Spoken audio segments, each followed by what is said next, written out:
Hello दोस्तों, इस video में class 12th physics objective question देखने वाले हैं।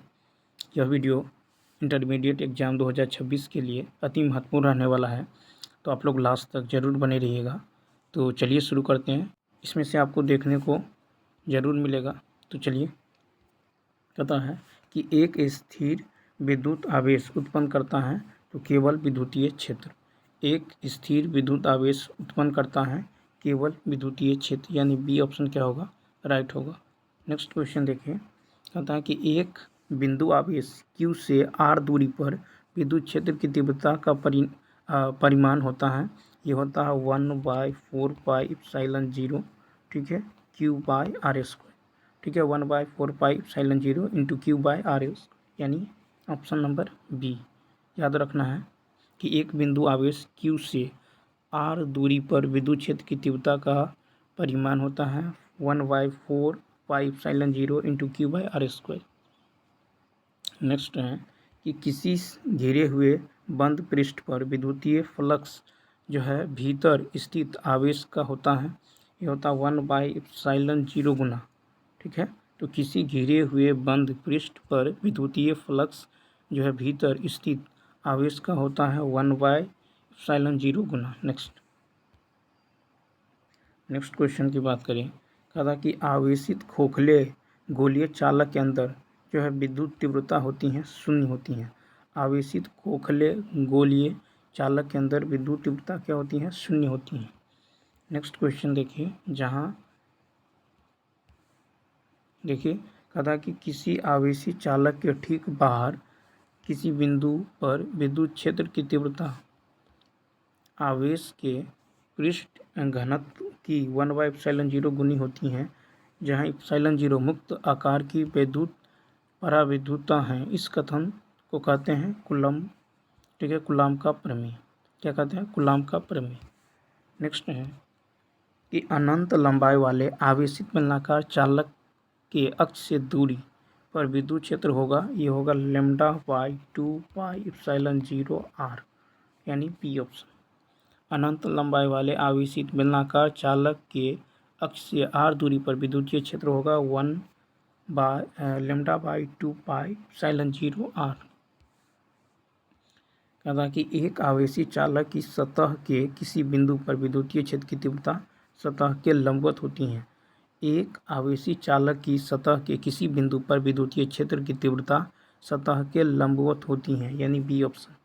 फिर कहता है कि यदि गोले पर आवेश 10 माइक्रोकूलम्ब हो तो उसकी सतह पर विद्युतीय फ्लक्स कितना होगा, तो 36 pi into 10⁴ newton metre square per coulomb, ठीक है, यानी ऑप्शन नंबर क्या होगा, बी होगा।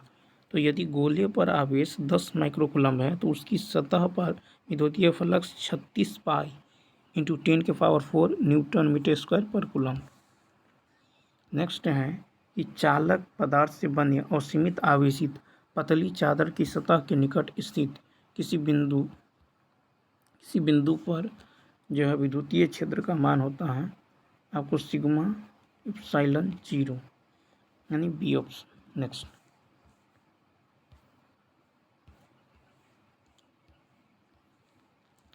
देखिए, नेक्स्ट क्वेश्चन है, यदि समरूप विद्युतीय क्षेत्र x अक्ष की दिशा में हो तो समविभव तल होगा, ये yz तल होगा। x कह रहा है तो yz लेना है, ठीक है, यानी x को छोड़ देना है तो yz तल में, ठीक है। यदि समरूप विद्युतीय क्षेत्र x अक्ष की दिशा में हो तो समविभवीय तल होगा yz तल।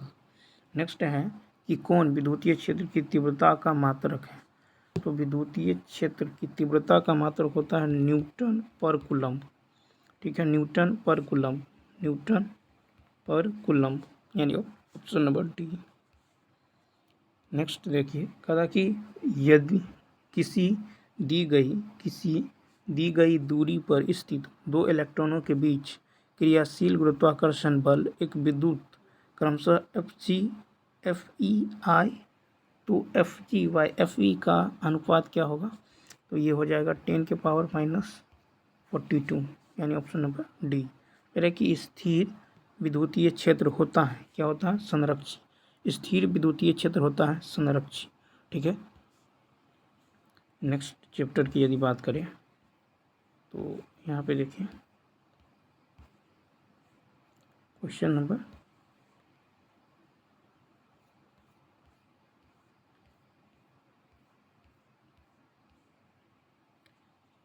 ये कहता है कि एक आवेशी चालक की सतह के किसी बिंदु पर विद्युतीय क्षेत्र की तीव्रता सतह के लंबवत होती है। एक आवेशी चालक की सतह के किसी बिंदु पर विद्युतीय क्षेत्र की तीव्रता सतह के लंबवत होती है। ठीक है। अब है ये शायद हो गया था।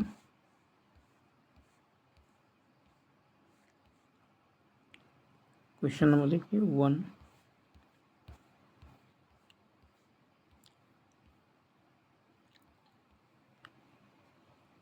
नेक्स्ट है कि विद्युत तीव्रता का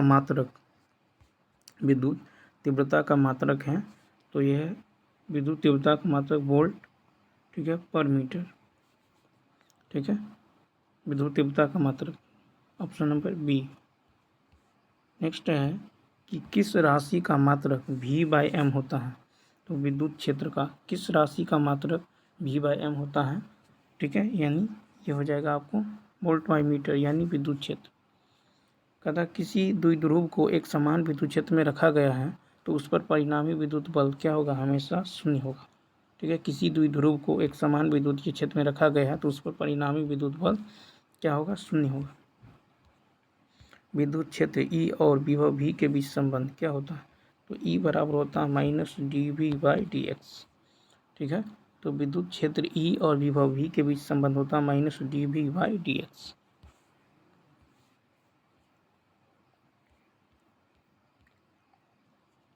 पांचवा है आवेशित खोखले गोले के अंदर विद्युत तीव्रता होती है शून्य। आवेशित खोखले गोले के अंदर विद्युत तीव्रता शून्य होती है। यदि किसी खोखले गोलीय चालक को धन आवेशित किया जाए तो उसके भीतर का विभव धनात्मक और समरूप होगा। नेक्स्ट है कि आवेशित खोखले गोला विद्युत क्षेत्र शून्य होता है और विभव नहीं। ठीक है, तो आवेशित खोखले गोला का जो विद्युत क्षेत्र शून्य होता है, विभव नहीं। यदि समरूप विद्युत क्षेत्र x अक्ष की दिशा में हो तो समविभीय तल होगा yz तल में। ठीक है, फिर है कि 2 कूलम्ब आवेश को एक बिंदु से दूसरे बिंदु तक ले जाने में 20 जूल कार्य की आवश्यकता होती है। ठीक है, तो उसके बीच वोल्ट में विभवांतर क्या होगा, तो ये होगा कार्य, ठीक है, बट्टा में आवेश। तो 2 दाहिन कितना होगा, 20। तो इसका राइट आंसर होगा 10। तब नेक्स्ट क्वेश्चन की यदि बात करें, एक बिंदु आवेश Q से r दूरी पर विद्युत विभव का मान होगा, क्या होगा, 1/4πε0 Q/r। ठीक है, एक बिंदु आवेश Q से r दूरी पर विद्युत विभव क्या होगा, तो 1/4πε0 इंटू Q/r। नेक्स्ट क्वेश्चन देखिए। नेक्स्ट क्वेश्चन की बात करें तो विद्युत द्विध्रुव के कारण किसी बिंदु r थीटा पर विभव जिस व्यंजक से दिया जाता है वह है, यह है 1/4πε0 p cos θ/r²। ठीक है, तो विद्युत द्विध्रुव के कारण बिंदु r थीटा पर विभव जिस व्यंजक से दिया जाता है वह है 1/4πε p cos θ/r²। ठीक है, नेक्स्ट क्वेश्चन की यदि बात करें तो यहाँ पे देखिए कहा कि यदि एक विद्युत द्विध्रुव के अक्ष पर केंद्र से r दूरी पर विद्युत क्षेत्र E1 हो तथा द्विध्रुव के लंब द्विभाजित रेखा पर 2r दूरी पर क्षेत्र की तीव्रता E2 हो तो क्या होगा, तो E2 बराबर होगा -E1/16 यानी ऑप्शन नंबर बी। नेक्स्ट है कि एक आवेशित गोलीय चालक के आवेश का पृष्ठ घनत्व सिग्मा है। इसके पृष्ठ पर विद्युत क्षेत्र E तथा चालक पर विद्युत विभव भी है। आवेश को नियत रखते हुए गोले की त्रिज्या को आधा कर दिया जाता है तब गोले के पृष्ठ पर विद्युत क्षेत्र और विभव होंगे। ये होगा क्या होगा, तो ये हो जाएगा 2 इंटू, ठीक है, 2 इंटू 2v, 2 इंटू 2e यानी 2 दूनी 4e और ये 2v यानी ऑप्शन नंबर क्या होगा, तो ये हो जाएगा यानी 4e, 2v। ठीक है। नेक्स्ट है कि एक आवेशित गोलीय चालक के आवेश का पृष्ठ घनत्व सिग्मा है और इसके पृष्ठ पर विद्युत क्षेत्र E है तथा चालक का विद्युत विभव भी है। यदि आवेश के पृष्ठ घनत्व को नियत रखते हुए गोले की त्रिज्या को आधा कर दिया जाए तो विद्युत क्षेत्र तथा विभव के मान होंगे क्रमशः, ये होगा E, ठीक है, तो विद्युत क्षेत्र तो E होगा और विभव होगा V/2। ठीक है, ऑप्शन नंबर ए, इसको रट लेना है। ठीक है, फिर कहना है कि विद्युत क्षेत्र में किसी विद्युत द्विध्रुव को घुमाने में किया गया कार्य क्या होता है, तो ई डब्ल्यू बराबर होता है PE 1 - cos थीटा। ठीक है, तो विद्युत क्षेत्र में किसी विद्युत द्विध्रुव को घुमाने में किया गया कार्य होता है PE × 1 - cos थीटा। ठीक है, क्वेश्चन नंबर देखिए 8। कह रहा कि धातु के बने 2 गोलाकार चालकों की धारिता C1 C2 है, दोनों पर कुछ आवेश हैं। यदि उनके संपर्क बनाकर अलग अलग कर दिया जाए तो अलग होने के बाद दोनों का स्थित जो है आवेश Q1 Q2 के बीच संबंध होगा। क्या होगा, Q1/Q2 बराबर C1/C2। Option number B. समान धारिता के 3 संधारितों को श्रेणी क्रम में जोड़ने पर तुल्य धारिता 6 माइक्रो, ठीक है, देखिए 6 म्यू एफ, यदि उन्हें समांतर क्रम में जोड़ा जाए तो तुल्य प्रतिरोध क्या होगा, तो ये हो जाएगा 54। ठीक है, मेरे 4 संधारित्र जो उपलब्ध हैं जिनमें प्रत्येक की धारिता इतना है एवं एक इतना का संधारित्र बनाने के लिए उन्हें जोड़ना चाहिए किसमें, तो समांतर क्रम में। कम से ज़्यादा में देखिए 2 से 8 हो रहा है तो इसको समांतर क्रम में जोड़ेंगे, कम हो, ठीक है, कम होगा तो श्रेणी। यदि कई संधारित्र उपलब्ध हो और उनके समूहन में उच्चतम धारिता प्राप्त करने के लिए उन्हें समांतर क्रम में जोड़ा जाता है। ठीक है, तो उच्चतम प्राप्त करने के लिए समांतर क्रम में और न्यूनतम प्राप्त करने के लिए श्रेणी। समान धारिता के n संधारित्रों को पहले समांतर क्रम और फिर श्रेणी क्रम में जोड़ा जाता है। दोनों अवस्थाओं में तुल्य प्रतिरोध का अनुपात क्या होगा, तो n² हो जाएगा। ठीक है, तो पहले समांतर क्रम फिर श्रेणी क्रम में जोड़ा जाता है तो तुल्य प्रतिरोध n² हो जाएगा। एक समांतर पट्टिका संधारित्र की पट्टियों के बीच अवरक की एक पतली प्लेट रख देने पर संधारित्र की धारिता बढ़ जाती है। ठीक है, क्या होती है, तो बढ़ जाती है। 1 माइक्रो एफ धारिता के 2 संधारित्र को समांतर क्रम में जोड़े हैं और इनके श्रेणी क्रम में इतना एक तीसरा संधारित्र जुड़ा है तो परिणामी धारिता क्या होगा, तो ये हो जाएगा कितना 0.4 माइक्रो। ठीक है, तो ऑप्शन नंबर क्या हो जाएगा, बी ऑप्शन। नेक्स्ट कहता है कि 50 धारिता वाला एक संधारित्र, इतना धारिता वाला एक संधारित्र 10 वोल्ट विभव पर जो है आविष्ट किया जाता है, इसकी ऊर्जा क्या होगा, तो इसकी ऊर्जा हो जाएगा आपको यानी 2.5 × 10⁻² -3। किसी पदार्थ का परावैद्युत नियतांक हमेशा अधिक होता है 1 से। किसी पदार्थ का परावैद्युत नियतांक हमेशा अधिक होता है 1 से। नेक्स्ट है कि वान डी ग्राफ जनरेटर एक मशीन है जो उत्पन्न करता है कई लाख वोल्ट का विभवांतर। वान डी ग्राफ जनरेटर एक मशीन है जो उत्पन्न करता है कई लाख वोल्ट का विभवांतर। 64 समरूप बूंदे जिनमें प्रत्येक की धारिता 5, ठीक है, 5 माइक्रोवोल्ट 5 म्यूएफ है, मिलकर एक बड़ा बूंद बनाते हैं। बड़े बूंद की धारिता होगी, तो बड़े बूंद की धारिता कितना होगा? 64 का 4 × 5 क्यूब रूट, ठीक है, 4 × 5 = 20। तथा यदि 10 माइक्रोफैराड धारिता वाले संधारित्र को 5 वोल्ट तक आवेशित किया जाए तो उस पर आवेश होगा 5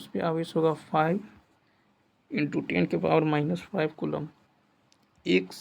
यदि एक शीशे की छड़ को हवा संधारित्र के दो पट्टियों के बीच घुमाया जाए तो उसकी धारिता क्या होगी? बढ़ेगी, ठीक है।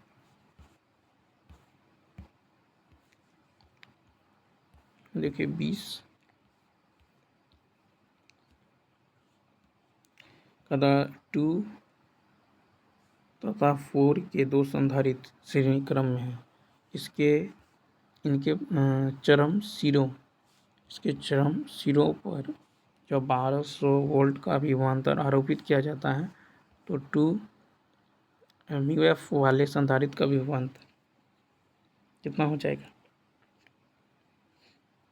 तो ये हो जाएगा आपको 12800 हो जाएगा, ठीक है। कितना हो जाएगा? तो 800 वोल्ट। कदा किसी समांतर पट्टिका संधारित्र के दोनों प्लेटों के बीच एकक आयतन में जो है संचित ऊर्जा का मान क्या होगा? तो 1/2 ε0E²।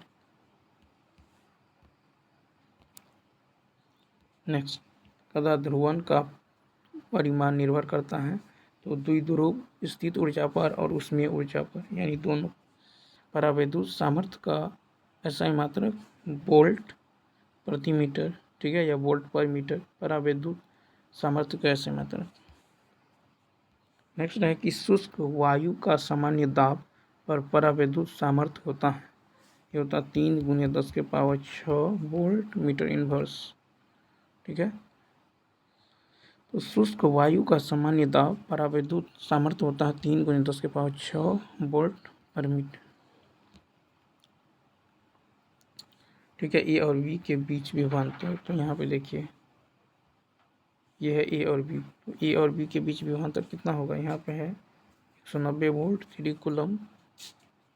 कूलम, यहाँ पे कूलम, तो ये हो जाएगा कितना? 4 5 3 8, ये हो जाएगा 10 वोल्ट। नेक्स्ट, यहाँ पे देखिए कदा कि दिए गए परिपथ में 4 माइक्रोफैराड धारिता के संधारित्र पर स्थायी स्थिति में जो संचित आवेश कितना हो जाएगा? तो ये हो जाएगा आपको 20 माइक्रोकूलम, ठीक है। 2 4 8, ठीक है, कितना हो जाएगा? तो 20 माइक्रोकूलम। नेक्स्ट है कि एक युक्त गोले की धारिता जो n गुनी बढ़ जाती है जब इसे एक जो संकेंद्री गोले से घेर दिया जाता है। उन गोलों की त्रिज्या का अनुपात होगा n/n-1। क्या होगा? n/n-1। एक परावैद्युत समांतर पट्टिका संधारित्र की प्लेटों के बीच डाल देने पर धारिता का मान क्या होगा? बढ़ता है, ठीक है। तो एक परावैद्युत समांतर पट्टिका संधारित्र की प्लेटों के बीच डाल देने पर धारिता का मान बढ़ता है। एक युक्त चालक के लिए कौन सा अनुपात अचर होता है? तो दिया गया आवेश विभवांतर, ठीक है, दिया गया आवेश बटा विभवांतर। एक युक्त चालक के लिए कौन सा अनुपात अचर होता है? तो दिया गया आवेश बटा में विभवांतर, ठीक है। इसके बाद देखिए नई चैप्टर है, यहाँ से तो यहाँ से देखने वाले हैं, कदा किसी चालक तार की लंबाई को खींचकर 2 गुना लंबा कर दिया जाता है, उसका प्रतिरोध 4 गुना हो जाएगा। कदा चालक के अंदर इलेक्ट्रॉन की गति अपसरित होती है, ठीक है, अपसरित होती है। फिर कदा किरचॉफ का बिंदु नियम इस नियम का पालन करता है, आवेश की संचरण का सिद्धांत। फिर है कि किरचॉफ का नियम निम्नलिखित में किसका परिणाम है, तो विद्युत क्षेत्र का संरक्षित चरित्र। फिर है कि आपको एक जो है ओम के 3 प्रतिरोध दिए गए हैं, इसके संयोजन से न्यूनतम प्रतिरोध प्राप्त किया जाता है। इसको समांतर क्रम में न्यूनतम प्रतिरोध, तो ये हो जाएगा ये ऑप्शन, ठीक है। 3 प्रतिरोध हैं और समांतर क्रम में जोड़ना है। नेक्स्ट है कि 2 सेलों इनकी विद्युत वाहक बल ये दे दिया गया है, आंतरिक प्रतिरोध दे दिया गया, समांतर क्रम में जोड़ना है। तो ये हो जाएगा del1 R2 del2 plus R2 bye R1 plus R2। जब एक समविभवी क्षेत्र में इलेक्ट्रॉन एक स्थान से दूसरे स्थान पर जाता है तब कार्य नहीं होता है। विद्युतीय परिपथ के किसी बिंदु पर सभी धाराओं का बीजगणितीय योग शून्य होता है। स्टोन ब्रिज से मापा जाता है उच्च तथा निम्न प्रतिरोध, उच्च तथा निम्न प्रतिरोध।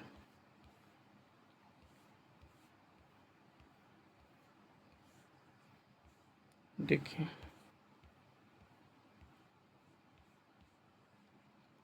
टेन है कि विभव मापी के